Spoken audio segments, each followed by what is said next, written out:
Welcome back. Should kids have pocket money?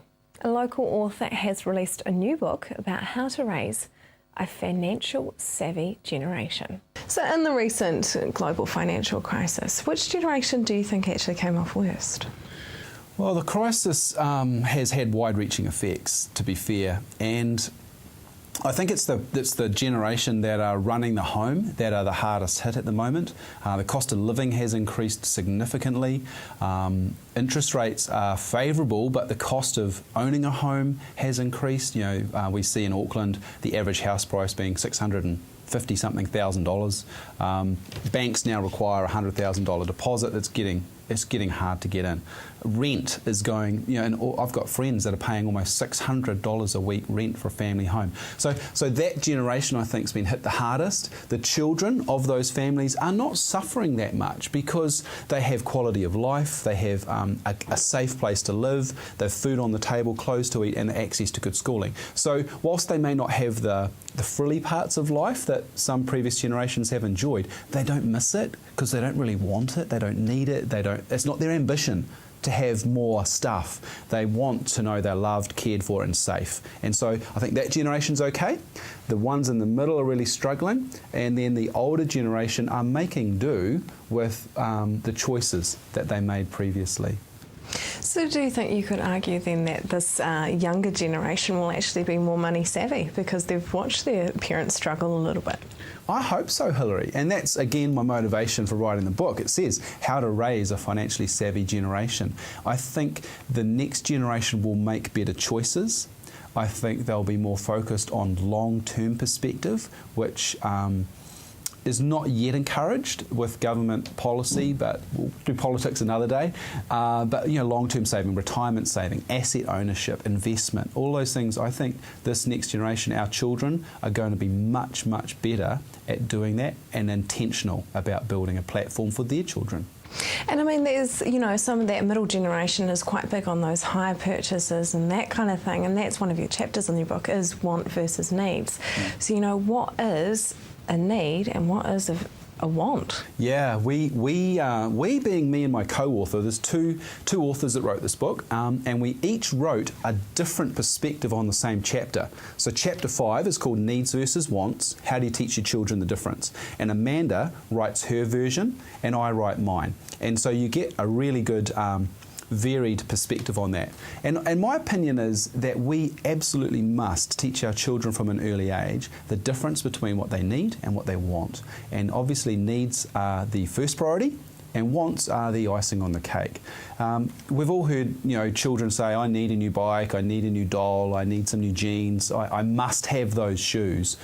You may have even said that once or twice in your life, I'm not sure. I know I have. But we need to instill that from an early age. We need to understand that our children are craving a framework that they can learn how to make decisions and choices. And without that framework, they float through life really doing what they want on a whim or on emotion rather than a disciplined plan.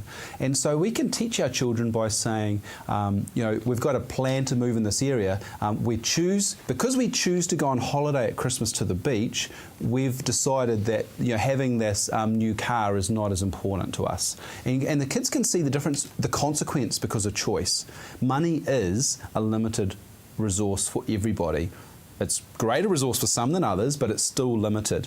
And so there's a difference between what I choose to do and what I'd like to do. And we need to create that connection. And that's where needs and wants is powerful. Do you need the bike or would you like it? It's an easy conversation. So I guess that brings you on to, you can role model it to your children. So if you give them pocket money, can you kind of teach them that, do you need those lollies? Yeah, pocket money is a great tool.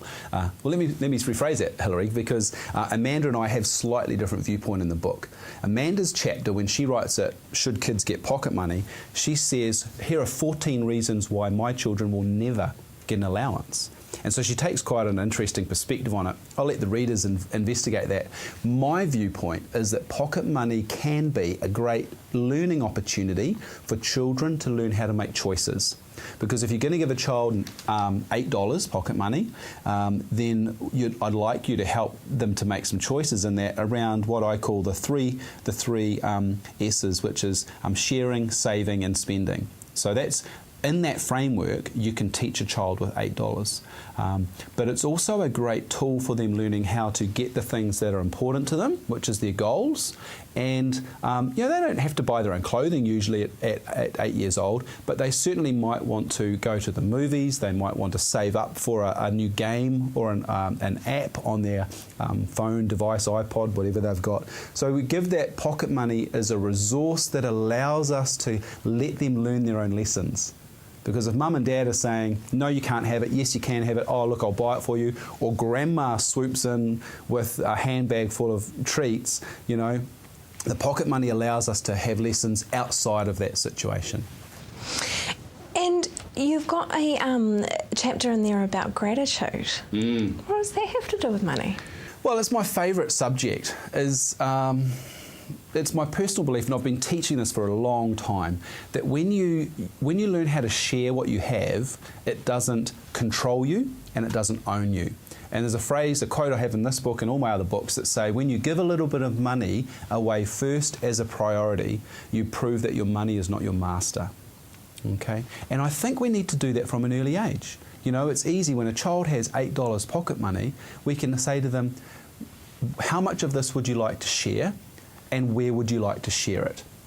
Now, kids are over generous, and so they might say, well, I'd like to give half of it away. And so there's an interesting conversation. There's no rules on this, but then it's say, well, what are we going to do to help other people? And it might be they give it to a local community group, they might accumulate it to buy a gift for someone, they may give it to a church or a charity, they might support a group that your family is involved with, like an op shop, sort of soup kitchen, fundraiser, that kind of thing.